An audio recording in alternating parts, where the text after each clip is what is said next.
Hi, this is Brian. Welcome back to another Heroic Plus One.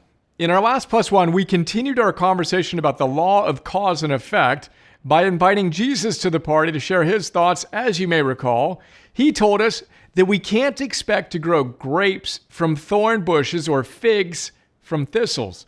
In other words, if we want a noble, virtuous life, we must do noble and virtuous things.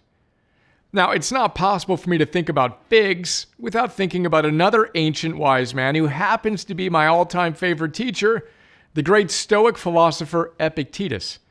Epictetus was born into slavery in what is now Turkey in the year 50 AD, not too long after or far away from where Jesus taught.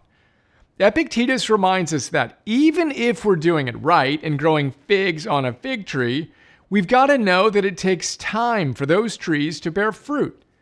As we discussed in an old school plus one on horticultural time versus clock time, when you want to grow something and you plant a seed, do you start your stopwatch and then go into your backyard an hour later to dig it up to see how it's doing? Or do you know it takes some time for that seed to germinate and then sprout and then grow and finally to reach its fruit-bearing stage? Of course, we honor the rules of horticultural time and give that little seed the time it needs to naturally move through its required stages of development. Which is one of the reasons why Epictetus told us that, and I quote, "No great thing is created suddenly, any more than a bunch of grapes or a fig. If you tell me that you desire a fig, I answer you that there must be time. Let it first blossom, then bear fruit, then ripen."